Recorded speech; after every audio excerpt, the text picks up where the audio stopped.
Ted Cruz absolutely dismantled by Tucker Carlson in a stunning interview over Ted Cruz warmongering over Iran. We're seeing the entire Republican media apparatus and even some of the Democratic media apparatus positioning themselves and getting ready and hitting the war drums, pushing Trump to go to war with Iran. Again, Trump himself even signed off on Israel attacking Iran. And it seems as though the U.S. is about to go into Iran directly. And an absolute stunning interview. Tucker basically just basic questioning of Cruz, and Cruz just melts down. A stunning interview. And there's a number of viral clips we're going to show you that came out of this. And it kind of just exposes the neoconservative position on this issue, where they have no real justification, a lot of just ridiculous buzzwords, the Ayatollah bad, blah, blah, blah, Ayatollah nuclear weapon, blah, blah, blah. But again, if you listen to the actual intelligence, they're not even close to a nuclear weapon. It's not true at all. Tulsi Gabbard said they have no indication they're actually building one. The IAEA director said that it would take several months at minimum. So the idea it was a preemptive attack is total BS. It's not true at all, and it's frankly ridiculous propaganda. But if you turn on Fox News and CNN, you'd have no idea. You'd think the Ayatollah is a modern-day Hitler about to march into Turkey or something. I mean, it's completely ridiculous.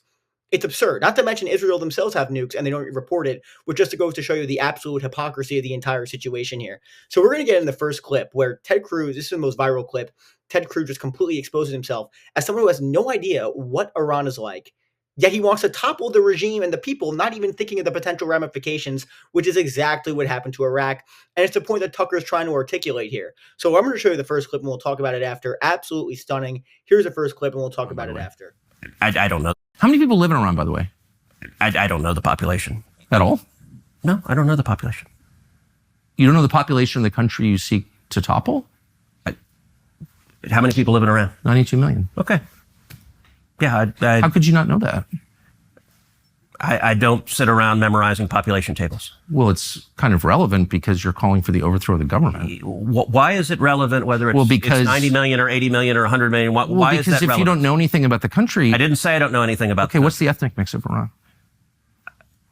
They are Persians and predominantly Shia. Okay, it's not even... You don't know anything about Iran. So actually, I am not the Tucker Carlson expert on Iran. You're a senator who's calling for the overthrow of the government. You're the one who don't know anything about the country. No, you don't know anything about the country. You're the one who claims they're not trying to murder Donald Trump. You're the I'm one not saying that. who can't figure out if it was a good idea to kill General Soleimani, and you said it was bad. You don't believe they're trying to murder Trump? Yes, I do. Okay, so a pretty crazy, heated argument between Tucker Carlson and Ted Cruz there. Again, basically, Ted Cruz does not know anything about Iran. It's pretty obvious. And guys, by the way, make sure to like and subscribe. Hit the subscribe button. It's super good for the algorithm. My Patreon link is down below. Support the channel in that way also. So check that out. Super good. And make sure to like, obviously, as well. Now, again, he has no idea. And when you talk about the population, he says, oh, they're mostly Shiite. By the way, guys, he's not even talking about the ramifications. They're just openly talking about assassinating the Ayatollah. A country of 90 million people where you have tens of millions of which who support the Ayatollah, you have no idea because he's not only a supreme political leader, he is also a religious leader. So who knows what the ramifications are going to be in the region. It could be potentially catastrophic, but Ted Cruz is like, oh, it'll be great. Just kill the Ayatollah. Everything will be dandelions. It's a complete disgrace, guys. And again, military strikes we support. Basically Cruz is like, yeah, we're supporting Israel doing these strikes right now. So we are directly involved. We're aiding in the defense of Israel, which is costing hundreds of millions of dollars, by the way, which, again, so much for Doge and cost cutting. I mean, it's a complete disgrace. Even if we don't directly, quote unquote, engage with direct military strikes, it's still costing the American taxpayer hundreds of millions, if not more money supporting this. And we're giving billions in aid to Israel every single year. So Ted Cruz is completely exposed on this point. And there's other parts of the interview, too, that go completely out of hand, where Ted Cruz basically goes off on Tucker, implying he's anti-Semitic for asking questions about Israel when, like, why are you so obsessed with Israel? Dude, there's a war going on. Israel just invaded Israel with extreme airstrikes, and the U.S. is about to get directly involved. Of course he's asking you about that. Why are you so, confused? I mean, it's a complete disgrace. And again, whenever you're pressed on these kind of issues, what you see is a lot of these politicians, like Ted Cruz, for example, they'll just call you anti-Semite. They'll smear you. It's a joke. And again, it's so ironic, too, because it's the same tactics that you would see from many on the left or the far left that they would get mad at, like, oh, you're being a racist if you don't agree with a certain thing. It's the exact same thing, but they're doing it now. So again, it just goes to show you the total hypocrisy. It's nothing about principle. It's all a joke. It's all a joke. And we're going to show you that clip right now. I thought this was some of the most wild footage of the entire interview. Here's a clip and we'll talk about it after. Absolutely stunning. It's just interesting because what you're now describing in a very defensive way, I will say, is foreign influence over our politics. No. And you began, and it's so transparently obvious to everybody. I don't know why you would be embarrassed of it. You've said that you are sincerely for Israel. I believe you. I don't think you have some weird agenda. You seem to be sincere. By the way, Tucker, it's a very weird thing. The obsession with Israel, when we're talking about foreign countries, it's hardly an obsession. You're not talking about Chinese, you're not talking about Japanese, you're not talking about the Brits, you're not talking about the French. The question, what about the Jews? What about the Jews? Oh, I'm an anti-Semite now. Senator, you're asking the questions, Tucker. You're asking, why are the Jews controlling our foreign policy? Senator, that's what you just asked. Hardly saying that, and I have. That is exactly what you just said. Well, actually, I can speak for myself and tell you what I am saying. Good.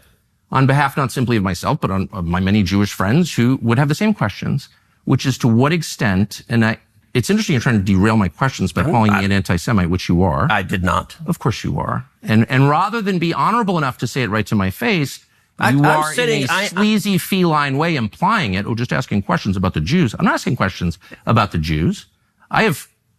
There's nothing to do with Jews or Judaism. It has to do with the foreign government. Isn't Israel controlling our foreign policy? That's not about the Jews? You said, I'm asking you. And by the way, you're the one that just called me, I think, a sleazy feline. So let's be clear. It's sleazy to imply that I'm an anti-Semite, which you just did. No, I just said, why is that the only question you're asking? You answer it. Give me another reason. If you're not an anti-Semite, give me another reason why the obsession is Israel.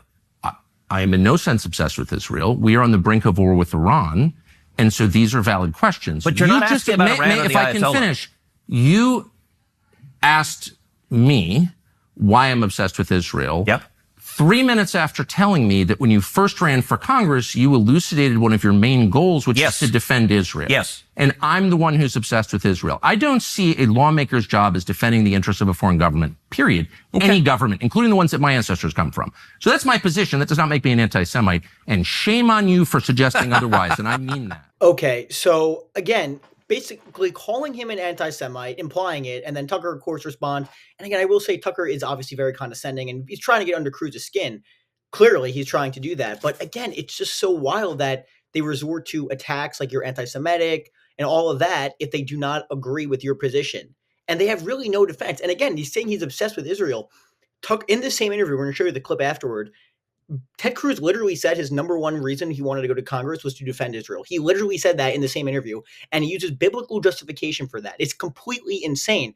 But calling him an anti-Semite, saying, oh, you're just asking questions about the Jews, that's so ridiculous, and it's a disgusting smear that you can't ask questions when the United States is on the verge of a major war in the Middle East, which could have catastrophic implications. Of course he's going to be talking about that. It makes no sense. And again, the fact that he said his main goal is to defend Israel, which is, again, a foreign country when you were a United States senator, of course that's concerning. Of course Tucker's going to be asking you questions about that. It's so utterly ridiculous. And again, they talk about other stuff in this interview too, where they discuss AIPAC, for example. And Tucker asked Ted Cruz, who's gotten a lot of money from AIPAC, by the way, basically, what is your opinion on AIPAC? And he says it's not even a political entity. They're not really in coordination with the Israeli government. It's really, they're not very effective at what they do. Totally. Then why are they pouring in all this money into political campaigns? Completely absurd, the idea that they're not coordinating with the Israeli government. It is a foreign lobby. There's no question about it. So the idea that Ted Cruz is saying it's an American lobby, they're just foreign advocating on behalf of America, it makes no sense. It's a total joke. No one is buying it, okay? And again, I think Cruz just completely exposed throughout this entire interview here. And so here's a final clip we're going to show you of Ted Cruz basically using biblical justification for why the United States has to support Israel directly in this war. Totally insane. Here's a clip and we'll talk about it from after. The Bible. Those who bless Israel will be blessed, and those who curse Israel will be cursed. And from my perspective, I want to be on the blessing side of things. Of those who bless the government of Israel? Those who bless Israel is what it says. It doesn't say the government of, it says the nation of Israel. So that's in the Bible. As a Christian, I believe that. Where is that? I can find it to you. I don't have the scripture off the tip of my. You pull out the phone and use the Google. It's in Genesis. But so you're quoting a Bible phrase. You don't have context for it and you don't know where in the Bible it is, but that's like your theology? I'm confused. What does that even mean? Tucker. I'm a Christian. I want to know what you're talking about. Okay.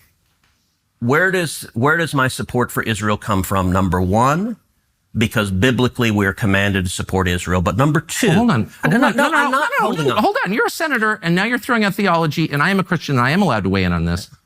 We are commanded as Christians to support the government of Israel?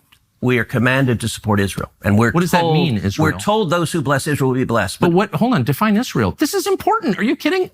This is a majority Christian country. Define Israel? Do you not know what Israel is? That would be the country you've asked like 49 questions about. So that's what Genesis, that's what God is talking about. The nation of Israel, yes. So is that the current borders, the current leadership? He's talking about the political entity called Israel? He's talking about the nation of Israel. Yeah, nations exist, and he's discussing a nation. A nation was the people of Israel. Is the nation They're the descendants God's of referring Abraham. to in Genesis, is that the same as the country run by Benjamin Netanyahu right now?